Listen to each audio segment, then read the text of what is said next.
जून 1968 की वाणी चल रही थी।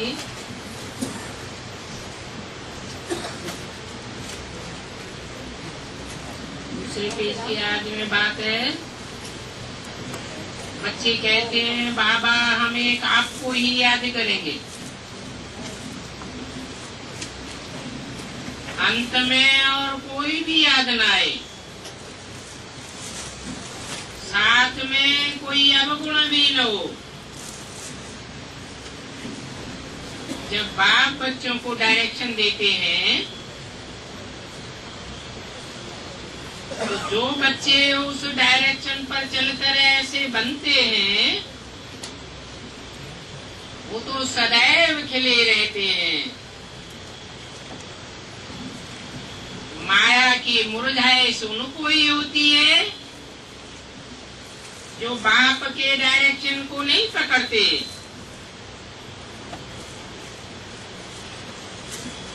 नहीं तो डायरेक्शन पर चलने वाले बच्चे कब मुरझाते नहीं हैं।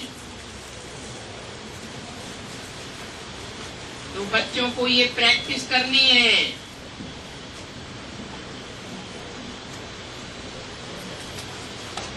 कि सदैव हर्षित मुख रहें। अभी तो ऐसे कोई नहीं कहेंगे कि हम कभी मुरझाते नहीं हैं।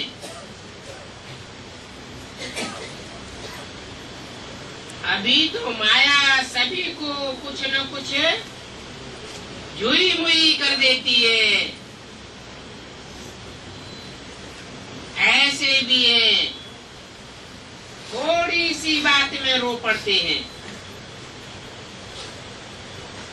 दुखी हो पड़ते हैं।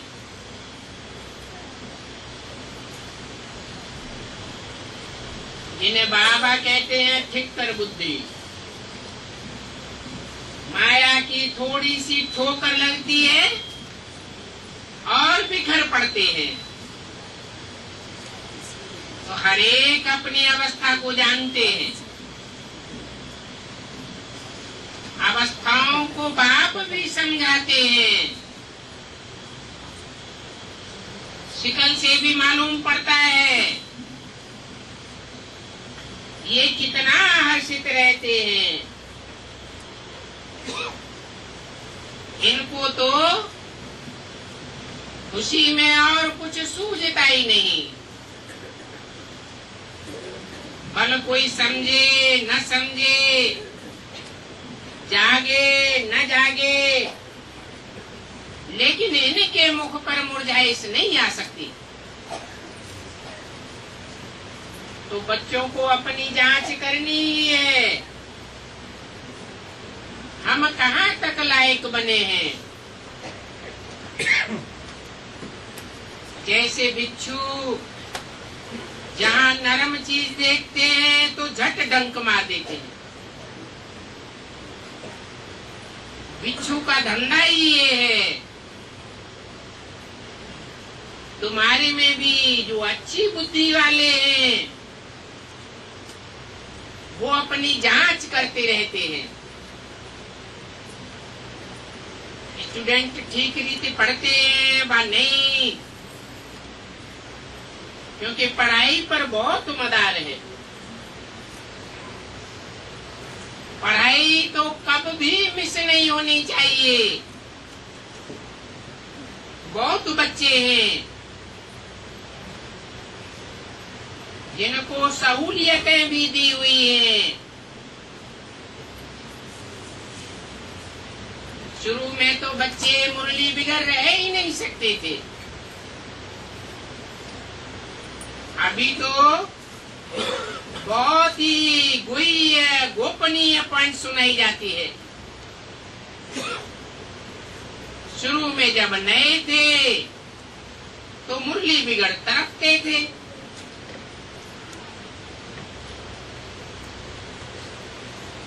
बानेरियों को मुरली पहुंचाते थे। गायन है ना मुरली में तेरी जादू,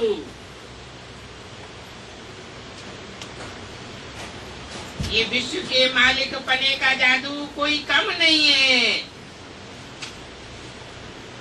इससे बड़ा जादू और कोई होता भी नहीं है। इस जादू से ही तुम हीरे समान बनते हो। तुम मुरली पहुंचाने के लिए क्या क्या युक्तियां रचते थे,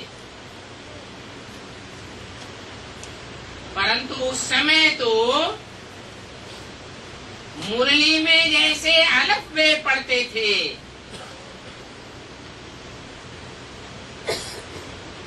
प्राइमरी की पढ़ाई थी, ABCD पढ़ते थे, तो भी देखो मुरली का कितना शौक था।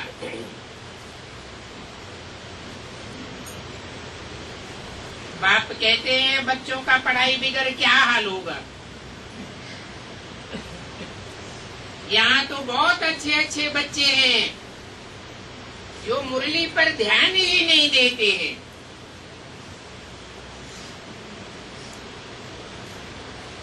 जो मुरली इतना रिफ्रेश करने वाली है, इसके लिए टैप मशीन का भी प्रबंध किया हुआ है, जिस टैप में बाबा की पूरी मुरली सुन सकते हैं। ऐसे लगता है जैसे कि डायरेक्ट सुनते हैं।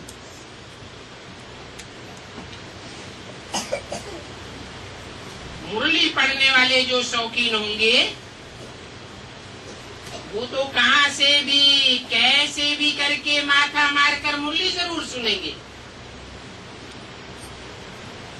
अरे ऊंच ते ऊंच भगवान बाप की मुरली है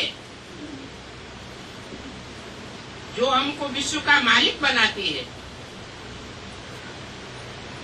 बाप की मुरली नहीं पढ़ेंगे तो टीचर क्या कहेंगे। उस मुरली का तो कितना रिगार्ड होना चाहिए। बाबा को तो वंडर लगता है। अच्छे अच्छे बच्चे चलते चलते ठंडे पड़ जाते हैं। माया का ऐसा तूफान लग जाता है जो मुरली सुनना ही छोड़ देते हैं, क्लास में भी आना छोड़ देते हैं, जैसे कि उनको मुरलीधर की मुरली से नफरत आ जाती है।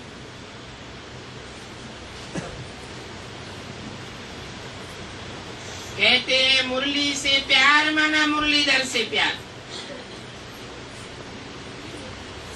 माया देखो क्या क्या कर देती है। तो फिर ऐसे बच्चों को समझाया जाता है कि ये कितनी ऊंची कमाई है, इस कमाई से तुम पद्मा पदमपति बनते हो। इस धन से तुम अपने को जन्म जन्मांतर के लिए बहुत आबाद करते हो। कितना बड़ा भारी धन है। भगवान बाप आकर के इसे एक अंतिम जन्म में ही पढ़ाते हैं। दुनिया में ये बात किसी की बुद्धि में नहीं होगी। तुम बच्चे इस बात को समझते हो, परंतु माया ऐसी है जो बुद्धि को एकदम मार देती है। एक अक्षर भी नहीं समझते हैं। बाप समझाते हैं तुमने आधा कल्प भक्ति करते करते बिल्कुल ही बेसमझी धारण कर ली। तुम ही जब सतोप्रधान देवी देवता थे तो कितने लायक थे, अभी कितने नालायक बन पड़े हो। अभी तो सुखधाम में जाने के लायक ही नहीं हो। अभी मैं आया हूं तुम बच्चों को लायक बनाने के लिए, इसलिए लायक बनना है तो श्रीमत पर चलना पड़े। बाप को अच्छी रीति याद करो और पढ़ो। जैसे स्कूल में भी पढ़ते हो तो टीचर को भी याद करते हो ना, बस। और कोई भी दूसरी तीसरी बात नहीं। पास होने के लिए ही मेहनत करके पढ़ते हैं, ये भी पढ़ाई है। और फिर कैरेक्टर्स भी बहुत अच्छे होने चाहिए।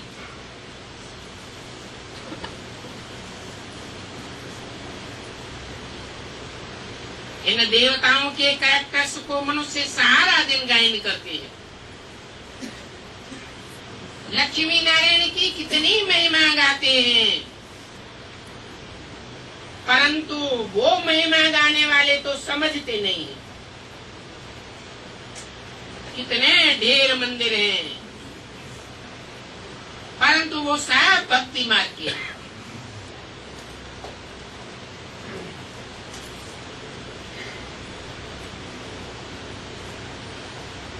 भक्ति में अंधियारा ही अंधियारा होता है। अभी भी कितने घोर अंधियारे में पड़े हुए हैं। जब तक बाप का परिचय नहीं मिला है तब तक कहेंगे अंधियारे में है। सारी दुनिया के मनुष्य इस समय अंधियारे में, निर्धन के हैं। इसलिए तुम सारी दुनिया के लोगों को पैगाम देते रहो, क्योंकि तुम बेहद के बाप के बच्चे हो। बोलो, बेहद का बाप कहते हैं मुझे याद करो, तो तुम्हारे विकर्म विनाश हो जाएंगे। विकर्म कहा ही जाता है विपरीत कर्मों को।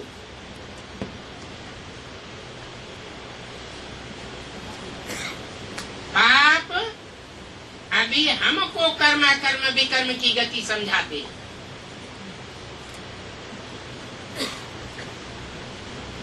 फिर मुक्ति भी है और जीवन मुक्ति भी है। तो युक्ति से सभी को पैगाम पहुंचाना है। बाबा ने कहा अखबार में भल खर्चा होने दो, ये पैगाम पहुंचाने का, ये बहुत जरूरी है। मूल बात है ये अखबारों द्वारा। सभी अखबारें लिखते हैं अक्सर करके, तो ऐसी युक्ति रचो जो ये पैगाम सभी को मिल जावे। बोलो, एक बाप को याद करो तो विकर्म विनाश होंगे। अनेकों को याद करने से विकर्म थोड़े ही विनाश होंगे, विकर्म भी विनाश होंगे और पवित्र भी बन जाएंगे। 22 जून 1968 की वाणी का तीसरा पेज। तुम सभी आत्माएं पहले पवित्र थे ना, अभी तो तुमको कोई भी ये कह न सके कि पवित्र आत्मा है। आपने समझा है कि पवित्र आत्माएं होती सतयुग में है। ये पुरानी दुनिया तो कलयुगी अपवित्र दुनिया है। इस कलयुगी अपवित्र दुनिया में एक भी पवित्र आत्मा हो नहीं सकती। आत्मा जब पवित्र बन जाती है तो फिर ये पुराना पतित शरीर छोड़ देती है। इस पतित शरीर में बुद्धि योग लगता ही नहीं, बुद्धि उपराम हो जाती है। और तुमको तो ये शरीर छोड़ना ही है। बाप अभी तुमको शरीर छोड़ना सिखाते हैं। शरीर छोड़ना माना मरना। अब मरना कौन चाहते हैं? तुमको तो बाप ने कहा है कि जीते जी मर जाओ, माना देह भान से मरना है। आत्मा पवित्र हो जाए और शरीर पुराना ही बना रहे, ये तो हो नहीं सकता। पहले पहले तुम्हारा सूक्ष्म शरीर पवित्र बनता है। आत्मा के वाइब्रेशन पवित्र बनने से शरीर सूक्ष्म बनेगा। उसको कहते हैं फरिश्ताई शरीर। बाद में फिर जब 5 तत्वों पर विजय प्राप्त होगी तो ये स्थूल शरीर भी पवित्र बनेगा। याद करते करते तुम्हारी आत्मा एकदम पवित्र हो जाएगी। तुम जानते हो कि शांति धाम से हमारी आत्माएं पवित्र ही आई थी। फिर हम जाकर के गर्भ महल में बैठे, फिर इतना इतना हमने पार्ट बजाया। ये तुम्हारी बात है। और धर्मों की जो आत्माएं आती हैं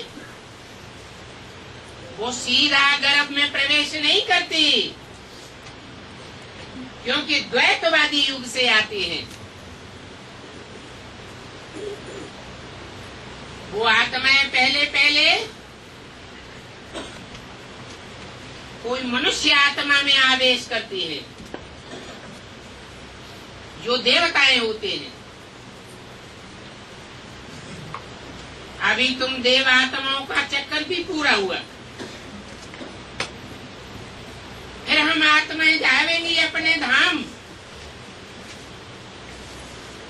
वहां से फिर सुखधाम में आवेंगे। वहां सुखधाम में गर्भ महल होता है। गर्भ जेल तो द्वैतवादी युग द्वापर युग से होती है। फिर भी तुम बच्चों को पुरुषार्थ करना है ऊंचते ऊंच युग में ऊंचते ऊंचे पद पाने का। इस बात के लिए ये पढ़ाई है राजयोग की। स्वर्ग अथवा हेवन ये गाते तो सभी हैं, परंतु ये कोई नहीं जानता कि स्वर्ग की स्थापना होती तब है जब नरक का विनाश होता है। अभी नरक वैश्यालय विनाश होकर के शिवालय स्थापन हो रहा है। अभी तो सभी को वापस जाना है। तुम समझते हो अभी तो हम ये शरीर छोड़ जाए, नई दुनिया में प्रिंस प्रिंसेस बनेंगे। कोई फिर ये समझते होंगे हम तो प्रजा में चले जाएंगे।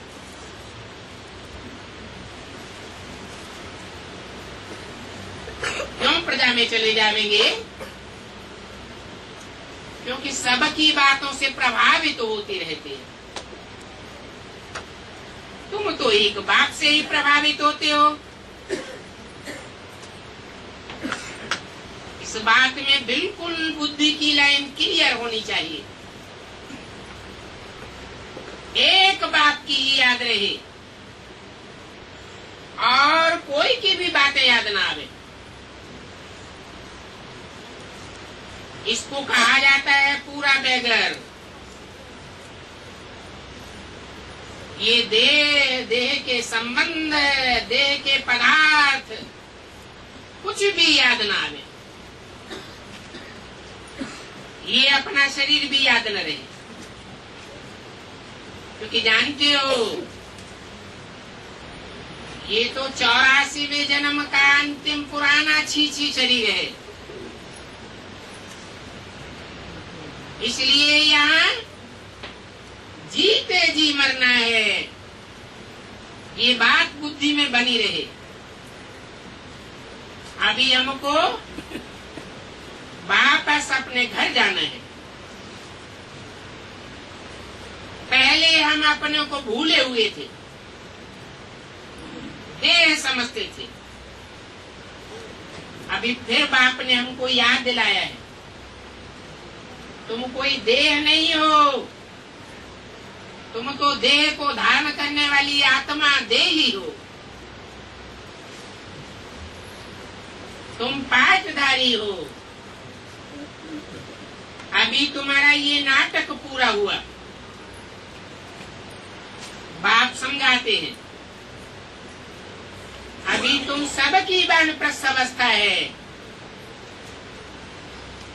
सारे विश्व में जो भी मनुष्य मात्र हैं, सबकी इस समय वानप्रस्थ अवस्था है। मैं आया ही हुआ हूँ सब आत्माओं को वाणी से परे ले जाने के लिए। ये वाणी स्थूल दुनिया में होती है। मैं तो तुम्हारी आत्मा को इतना सूक्ष्म बनाने आया हूँ जो तुम वाणी से परे चले जाओगे।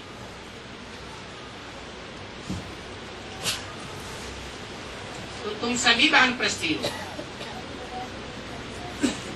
देह का मालिक तो मैं ही हूँ, क्योंकि सभी को वाणी से परे ले जाता हूँ। वानप्रस्थ अवस्था में जाने के लिए तुम पुरुषार्थ करते आए हो। तो बाप कहते हैं अभी छोटे बड़े सभी की वानप्रस्थ अवस्था है। पहले तुम जानते नहीं थे कि वानप्रस्थ किसको कहा जाता है। ऐसे ही जाकर के गुरु करते थे। वाणी से परे स्थान में जाने के लिए तुम लौकिक गुरुओं द्वारा आधा कल्प पुरुषार्थ करते रहे, कितना भटकते रहे, परंतु वानप्रस्थ में गया तो कोई नहीं। ऐसे ही कहते हैं हमारा गुरु, हमारा धर्म पिता महात्मा बुद्ध निर्वाण में गया, जाता तो कोई भी नहीं है। अभी बाप खुद कहते हैं तुम छोटे बड़े सबकी वानप्रस्थ अवस्था है। एक बाप ही है जो सभी को अपने घर ले चलते हैं।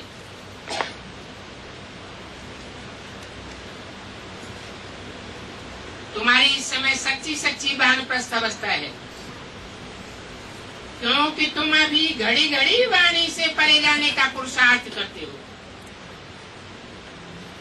मुक्ति के लिए मनुष्य कितना प्रयत्न करते हैं, कितनी भक्ति करते हैं।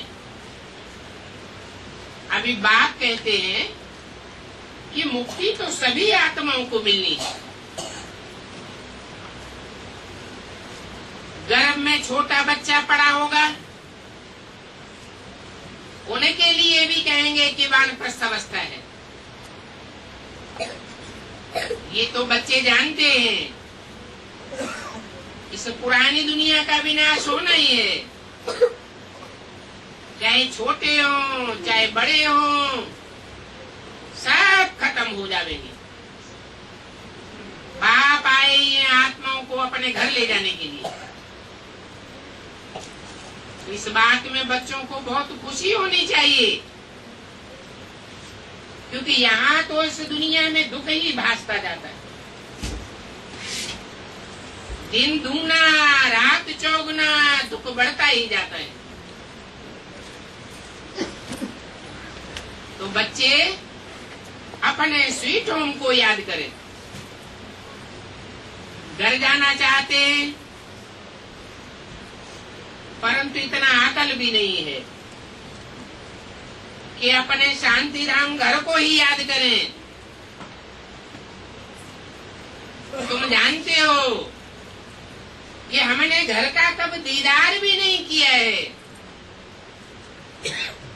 कहते हैं हम सभी आत्माओं को शांति चाहिए। बाप कहते हैं कितने समय के लिए शांति चाहिए?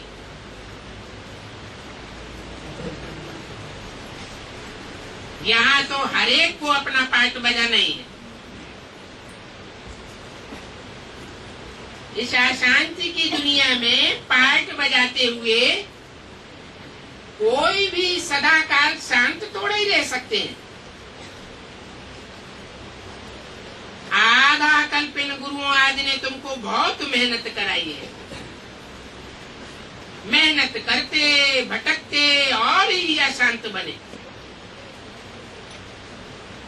तो जानते हो कि जो शांति धाम का मालिक है वो सभी को आकर के ले जाते हैं, पढ़ाते भी रहते हैं। भक्ति मार्ग में तो भक्ति ही करते रहते हैं निर्वाण धाम में जाने के लिए। मुक्ति के लिए कभी भी किसके दिल में नहीं आवेगा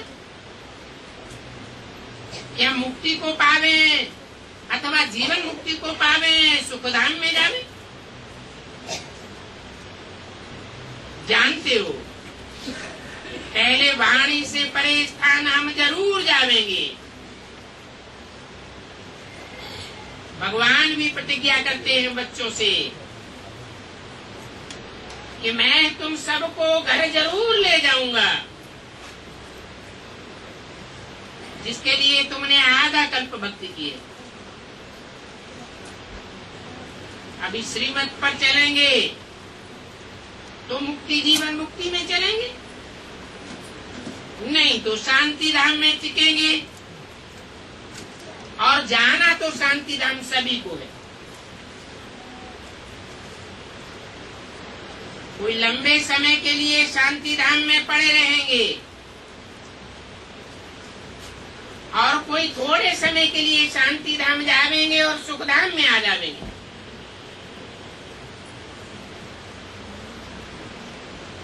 अभी कोई चलना चाहे व न चलना चाहे, परंतु ड्रामा अनुसार शांति धाम में तो सभी को जाना है। कोई पसंद करो या न करो, मैं आया हुआ तो जरूर सभी को ले जाऊंगा। नहीं जावेंगे तो जबरदस्ती भी हिसाब किताब चुकतू करा करके ले जाऊंगा। तुम सतयुग में जाते हो, बाकी सभी वाणी से परे शांति धाम में रह जाते हैं, तो छोड़ते कोई को भी नहीं है।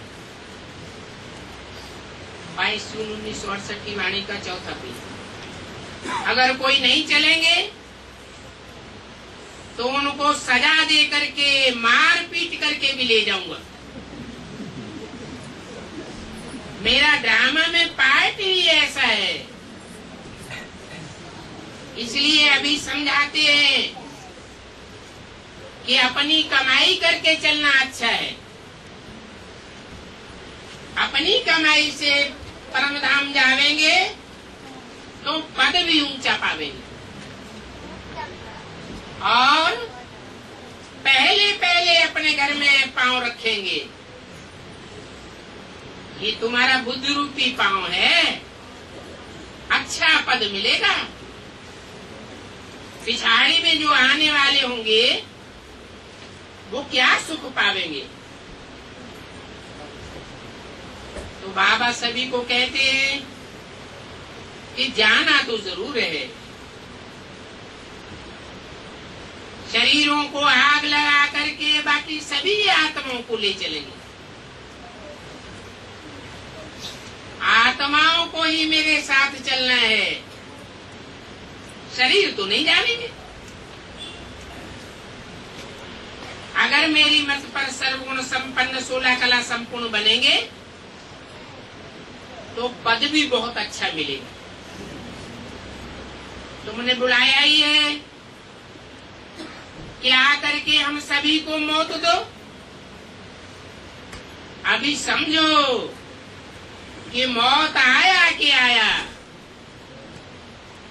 बचना किसको भी नहीं है। ये छी शरीर कोई के भी नहीं रहेंगे। तुमने बुलाया ही है, वापस ले चलो। तो अभी बाप भी कहते हैं बच्चे, इस छी दुनिया से तुमको वापस ले जाऊंगा। तुम्हारा यादगार भी खड़ा हुआ है। ये दिलवाड़ा मंदिर तुम्हारा यादगार है।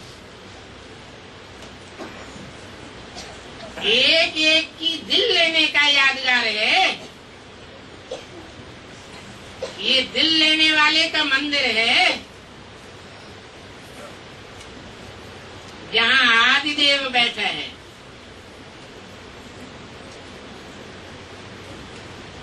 शिव बाबा भी है और आदिदेव भी है। ये बाप दादा दोनों इकट्ठे हैं। तुम जानते हो इन बाप दादा के शरीर में बाबा विराजमान होता है।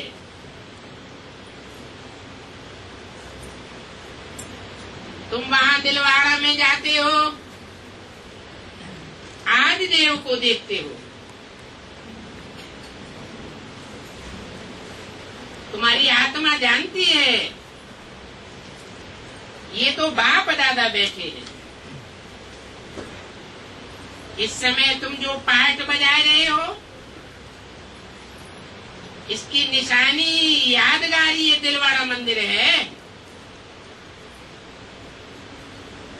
जिस मंदिर में पुरुषार्थ करने वाले पुरुषार्थी महारथी के रूप में, घोड़े सवार के रूप में, प्यादे के रूप में भी है, परंतु वो जड़ यादगार है। तुम चैतन्य यादगार बनाते हो। तुम जो बैठे बैठे चैतन्य में पुरुषार्थ करते हो, भक्ति मार्ग में उसका जड़ यादगार बनाया जाता है। ऊपर में बैकुंठ भी है। ये बैकुंठ तुम्हारी ऊंची स्टेज में जाने की निशानी है। तुम मॉडल भी देख करके आते हो। कैसा रमणीक दिलवाड़ा मंदिर है, तुम तो जानते हो कि कल्प कल्प ये मंदिर बनता है।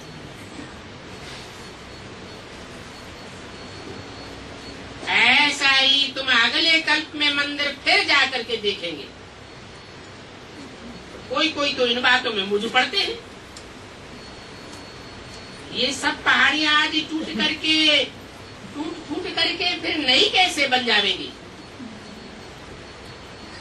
परंतु ये ख्यालात नहीं आना चाहिए। जैसे आत्माओं का साइकिल है,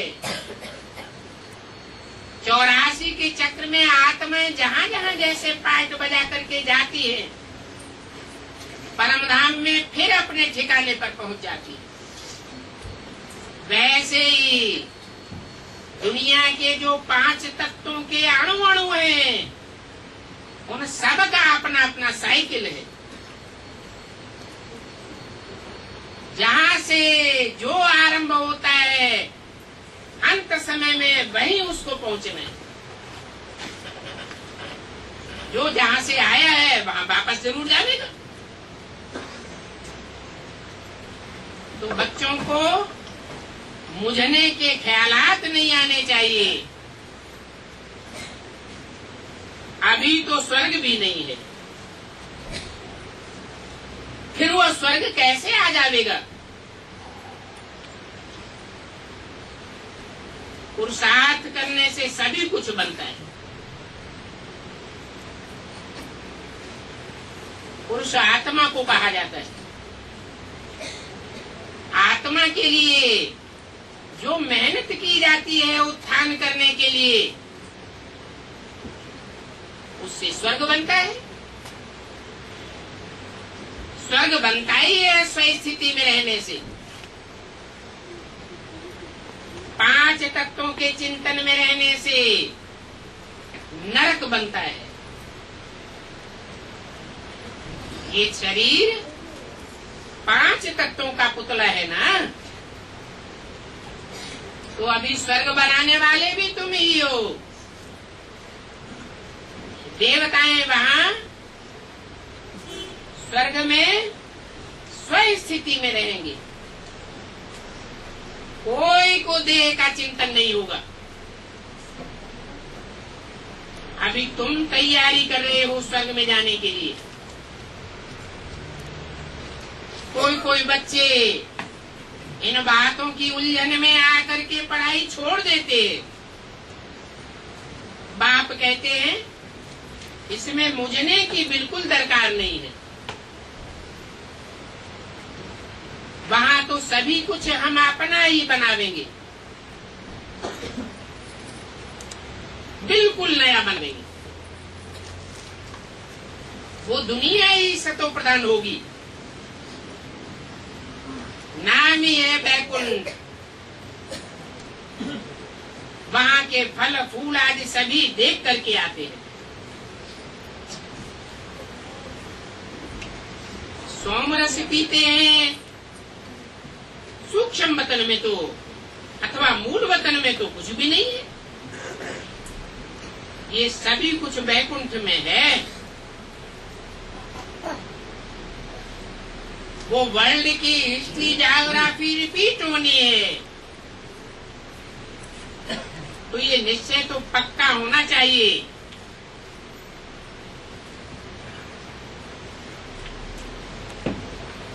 ये वर्ल्ड ड्रामा हूबहू रिपीट होता है। बाकी जिनकी तकदीर में नहीं है तो सोचते हैं, कहते हैं ये कैसे हो सकता है। हीरे जो अभी देखने में ही नहीं आते, वो फिर कहां से ढेर के ढेर आ जाएंगे। हम इतने पतित बन पड़े हैं, फिर हम पूजी देवी देवता कैसे बन जाएंगे।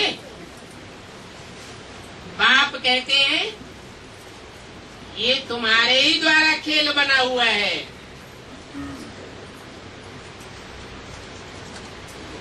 ये सत्य के चक्र को जानने से तुम चक्रवर्ती राजा बन जाते हो। तुम समझते हो तब तो कहते हो ना, बाबा कल पहले भी हम आपसे मिले थे, ये हमारा ही यादगार मंदिर खड़ा हुआ है, अभी फिर से स्वर्ग की स्थापना हो रही है। अभी तुम पुरुषार्थ की नीचे स्टेज में हो, तो स्वर्ग में कैसे होंगे। जब तुम्हारी ऊंची स्टेज बनेगी तो तुम इसी दुनिया में सुख का अनुभव करेंगे। विनाश के टाइम पर भी सारी दुनिया हाय हाय करेगी और तुम अपनी मौज में रहेंगे, बहुत खुशी में रहेंगे। आबू का जो किताब है वो सभी को जरूर देना चाहिए। ये किताब तो बहुत वैल्यूबल चीज है, पीछे बहुत ही काम में आवेगी।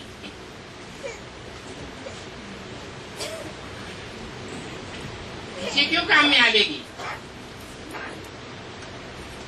क्योंकि अभी तो दिलवाड़ा मंदिर जैसी तुम्हारी अवस्था ही नहीं बनी है।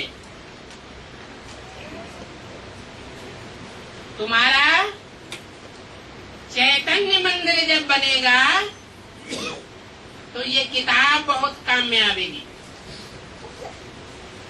ये जो तुम्हारा चित्र है इसमें कमाल है, कितना रुचि से आकर के देखते हैं। वो तो जड़ मूर्ति है, तुम तो चैतन्य मूर्ति बनाते हो। सारी दुनिया में कहाँ भी कब नहीं देखा होगा, न कोई ऐसा चित्र बना करके ज्ञान ही दे सकता है, कापी भी कोई कर नहीं सकता। ये चित्र तो खजाना है जिससे तुम पद्मा पदम भाग्यशाली बनते हो। तुम समझते हो हमारे कदम कदम में पदम है। हम श्रीमत के अनुसार जो भी बुद्ध रूपी पांव का कदम बढ़ाते हैं उसमें हमारी पदमों की कमाई होती है। ये पढ़ाई का कदम है। जितना जितना जो योग बल की पढ़ाई पढ़ेंगे, राजयोग है ना, जितना पढ़ेंगे उतना पदम प्राप्त करते रहेंगे। ऐसा भी होगा तुम फुल फोर्स में पुरुषार्थ करेंगे और दूसरी ओर माया भी फुल फोर्स में आवेगी। तुम जानते हो कि तुम नंबरवार इस समय श्याम सुंदर बन रहे हो। जब तुम सदगति में थे तो तुम सुंदर थे, दुर्गति में जाते हो तो श्याम बन जाते हो। सुंदर थे तो गोल्डन एज थी, अभी तुम्हारी मनसा में गोल्डन एज और आयरन एज की शूटिंग होती रहती है। कलयुगी स्टेज में हो, तमो प्रधान स्टेज में हो तो समझो कि हम श्याम हैं, आयरन एज में हैं। दुनिया की हर एक चीज ऐसी होती है। यहाँ तो ये धरती भी कलराची हो गई है, वहां तो फर्स्ट क्लास धरनी होगी।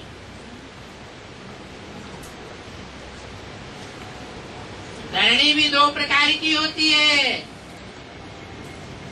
जिसे बुद्ध रूपी धरणी कहा जाता है। कन्याएं माताएं ये धारणा मूर्त धरणी है।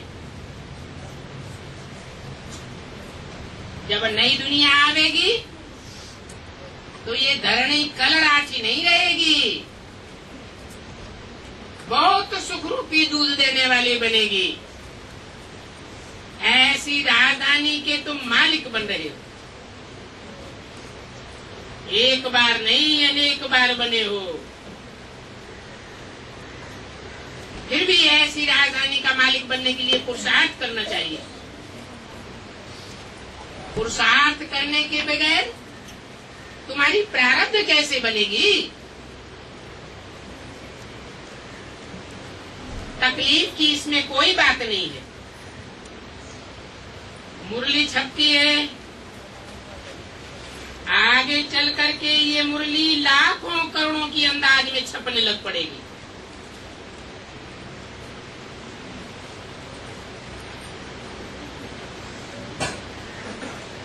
तो पढ़ने वाले कितने होंगे? है? लाखों करोड़ों की अंदाज में पढ़ने वाले मुरली के होंगे, तब तो छपेगी। बच्चे कहेंगे हमारे पास जो भी पैसे हैं हम इसे ज्ञान यज्ञ में लगाए देवे। इन पैसों को रख करके हम क्या करेंगे? पहले तो पढ़ाई ABCD की थी तो उतना खर्चा होने की बात नहीं थी। अभी तो तुम ऊंची पढ़ाई पढ़ते हो। ऊंची पढ़ाई पढ़ते हैं तो किताबों में कितना खर्चा होता है। आगे चल करके देखना कि क्या क्या होता है। विनाश की तैयारियां भी देखती रहेंगी।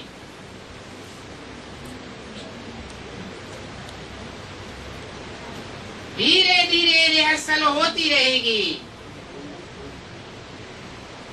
तीव्र गति को प्राप्त करती रहेगी। फिर आखिरी नाती कांत होकर के शांत हो जाएंगे। बच्चों की बुद्धि में सारा ज्ञान है। ज्ञान बुद्धि में है तो बहुत सहज बात है।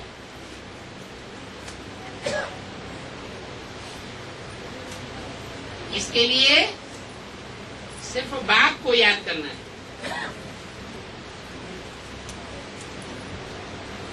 और कोई की अगर याद आती है तो कठिन जरूर हो जाता है। अच्छा, मीठे मीठे सिकीले बच्चों को रूहानी बाप दादा का याद प्यार गुड मॉर्निंग। रूहानी बच्चों को रूहानी बाप का नमस्ते हो।